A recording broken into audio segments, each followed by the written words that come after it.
Good morning. Welcome to Time in His Word. This morning's message is going to be a little bit different. Yesterday was Mother's Day. I didn't post a message about mothers yesterday, but heard a great message at church about mothers. And then, of course, me and my wife, and my brother and his wife, and my sister and her husband, we got together with my mother yesterday evening, and we all went out to dinner just to spend time with her. And as we sat there at the table, she sat across from me. I looked at her. She's older now. She's a little frail, a little shrunken in stature, but she still swings a big stick.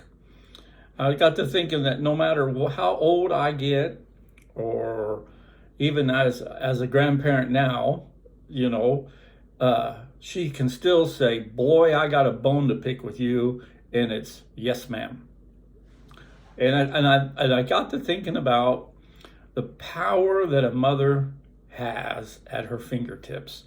And no matter how big you are or how old you get, she'll have those special words, and when she says them, you just cower and say, "Yes, ma'am."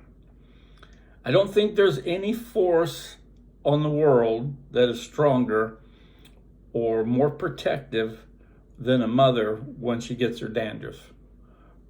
Her dandruff gets riled up, when she gets agitated. And I don't care how old you get, like I just said, when there's words she can say, and your response is "Yes, ma'am," because if you don't, you're fixing to get into trouble. You might be too old for a whipping, but you're never too old for a tongue lashing from your mother. And your mother's the only one that can give you one like that. And you won't say squat except, "Yes, ma'am, I'm sorry." In a way, it's kind of funny. I chuckle about it. But also, the respect that people have for their mothers is phenomenal. And I see in my own daughters, as they're raising their families, I see them develop into that type of mother. They have looks and phrases that they give to their kids who are small, and their kids just stop in their steps, and it's "Yes, ma'am." Fathers, on the other hand, we seem to get messed over on our Father's Day, or Day of Recognition. We get the goofy looking tie. I got a pair of SpongeBob pajama pants one year for Father's Day or Christmas, but we kind of get gifts like that. I always feel like we're respected by our kids, but never the respect that's shown towards a mother. And there's nothing wrong with that. The mother has earned that right, per se. But just think about that today. Just reflect on and I know some people who didn't, their upbringing with their parents weren't the best in the world. Maybe they had a favorite aunt who took their place of their mom, whatever the situation. But reflect back on the women who had a large and major impact on your lives and developed you and helped mold you into the person you are today. I'll probably spend a good part of the day thinking about my mom. We were talking about some of the tricks we'd played on my dad and how mad he got and how funny it was.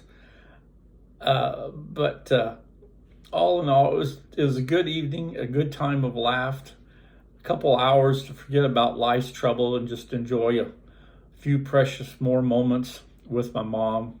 And I hope and pray that each and every one of you was able to do the same yesterday or sometime this week.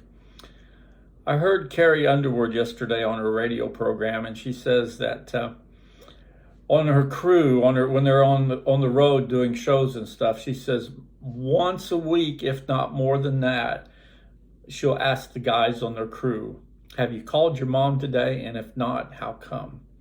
And I thought that was so nice. I call my mom every day. She's getting older. Her memory's not quite what it was, but she takes and wants to know where I'm at, where I'm loading at, what I'm picking up, and where I'm going to. And I think she uses that as a mind game to help keep her mind sharp, because the next day she'll ask me if I made it to where I was going to, if I got that load delivered, and what I was doing next. Sometimes she forgets, that's okay. But it's the idea I'm still able to call my mom each and every day. So if you haven't called your mom in a while, give her a phone call today. If nothing else, just to say, you called to say, hello, how you doing? And think back to yesterday if you made church service, or if you were out and about and you've seen large families, large groups, spending time with their moms. Just think about the impact, like I said before, that your mom has had and other women have had in your life to get you where you are at today. Can't be beat. So a belated happy Mother's Day to my mom and all those who are moms, and to my daughters who are developing into strong women and raising their family with a mighty hand but a loving hand, and turning into the mother that they learned from theirs.